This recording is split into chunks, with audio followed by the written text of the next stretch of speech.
give us your name and your date of birth? My name is Rhoda Huffey. I was born April 19th, 1948. Okay. Rhoda, can you tell me what is your first, either the first time you came to Venice, visited, your first experience with Venice, California? My first experience with Venice, California was, many years before I moved here. I was living in Orange County, where I'd gone to go to college, and I wanted to go to LA, which was very exotic to me, and I have a terrible sense of direction. My father had bought me a 1950 Plymouth. This was in the 70s, but he liked old cars. He thought they would appreciate. Of course, they never ran. That was a problem. But anyway, it was running, no power steering. And I was trying to drive to Hollywood. And I ended up on Pacific, driving north. I don't know how I got there, still looking for Hollywood. And I happened to glance left, and I saw the most incredible thing. I saw these streets. They were a little shabby, and they had bursting with flowers. And then at the bottom of the street was this blue ocean. Every street, it would be ocean, ocean, ocean. And I thought it was the most fantastic thing I had ever seen. I just was fascinated. So I think it was another maybe 15 or 20 years before I moved there. But when I was living in Irvine, which is the polar opposite of Venice, Irvine, California, a planned community, and I got a divorce, and I thought, this is my chance. I had already put money down. I'd sold my house, I'd put money down on another house, and I lost money in order to get out of that and move to Venice. And I drove up every day in a more modern car, and I drove around. I walked the streets and looked for sale signs. I saw this fabulous brick house with a porch, and I looked behind it, and it looked like there was a little apartment building behind it, which was true. So I just thought, it was 5 units, which is hard to find. No parking, built up to the property line. I didn't know parking was so difficult in Venice. And when I saw it, it was the only possibility that I found. I called the people, and I heard this voice say, "Do we want to sell our property? Or do we want to sell something?" And her partner said, "Never sell anything on a walk street." And I just thought, I have to have that. So I don't know, it was a long, rocky deal, but. Was that around that time? What time period? That was 1991. 1991. That first vision of Venice had stayed in my mind like a movie. And I was never, I got married, my husband taught at the university, I wasn't really able to leave Orange County. I had liked Orange County, but by that time I wanted to get out, but it was never possible. And, it hit me one day, this is my chance to do exactly what I want and live exactly where I want. I didn't know anything about Venice other than that my friend said, Venice is very dangerous, don't move there, don't make a decision within the first year after a divorce, this is a catastrophe. And it was the best thing I ever did from the first moment. So I called, and it was just kind of meant to be. I remember the realtor, Linda Light, who's still a realtor in Venice, came and showed me, and I remember her leaning against the wall, everything is very close, like checking me out to see if I was a Venice type, because people who move here, who don't belong here, are very unhappy here. And I could see her kind of sizing me up, this little Orange County divorcee, But I never had a moment's fear. Nothing bothered me. Almost the first day I went down to the beach with my dog and sat on a bench, and 2 homeless gentlemen could see I was a rookie, and they came up to me and said, I was giving everybody money who asked me, I'd never seen really a lot of homeless people. So they said, do you have a house? And I said, yes, I live just up the street. And they said, well, then you have to get up because we don't have a house and this is our bench. And I didn't get upset. I just thought that's really logical. So I got up and gave them the bench, and I just thought, this is a world where things make sense. What do you think the difference is? Like, what is that about? Well, I love looking at the ocean. I love the feeling in Venice. There is a feeling in the air, of possibility. And I love that. I love that people talk to one another.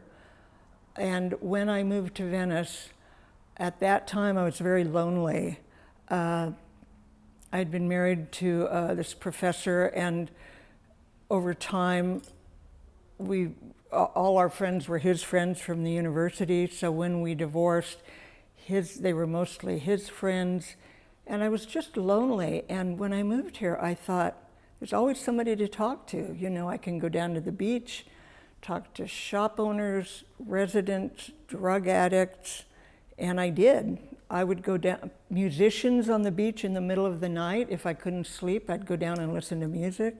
It was a wonderful time in Venice. There was a lot of music, and I would either walk down or put on my four-wheel skates and roll down, and I'd skate up and down the ocean. It seemed like paradise. What I loved for years about the larger community of Venice was roller skating. I just thought I'd gone to heaven when I moved here and got a pair of skates, and I spent so much time on Oceanfront Walk, often at midnight or 1 o'clock in the morning, and I skated the length and breadth of Venice. I loved that freewheeling feeling. A few years ago, I had stopped skating, and I went and got skates again and went out on my skates, and my coordination was gone, and I just thought, this is really dangerous. But I just felt like I was flying around Venice, and I would skate up and down the walk streets too, because at that time, I really had the coordination down, and I had my little bumper to drag. Some places are laid out on a grid. Many towns, New York is laid out on a grid. Venice is like your unconscious mind. I got lost over on near Rialto one day taking a walk. I think I was upset about something, but I have no sense of direction. This was after we had smartphones, and I had to call my sister in Kentucky and tell her what the street intersection was, and she looked on Google and told me how to get back to my house from Kentucky. But Venice is, it's a labyrinth. The streets are, they go surprising places, they go in curves. There are those interior walk streets that people don't know so much. There are little single walk streets. And there's something wonderful about a walk street, no cars. Your cat can go out there and not get hit. So I like the geography of Venice. I like the crazy way it's laid out. It's very interesting. It's interesting. They could have done it on a grid, but they didn't do it on a grid. So I like that. But I started writing a novel about a woman who moves to Venice and has to deal with a very difficult problem in her family of origin. She was molested as a child, and she wants to talk to her family about it, but her family, it's very dark humor because her family is very religious, and they're going to be damned if they're going to talk about this thing.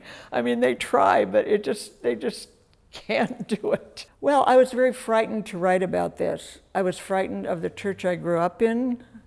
I was afraid they would judge me because you don't really talk about these things.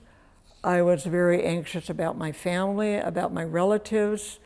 I grew up in a world where if there's a lot of darkness in the church, it's not polite to talk about it. It's just, you just don't do that. And if you do that, you're a troublemaker, and you're very naughty. And I've never understood why telling the truth is naughty, but, I think that's a common thing. But in Venice, it's kind of hard to be naughty,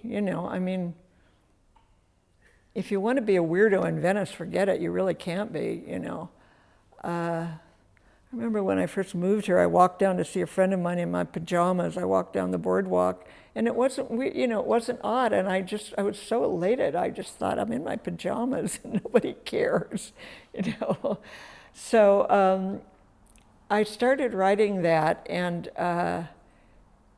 it was still very frightening for me to write. That book took a lot of courage just because of where I come from. And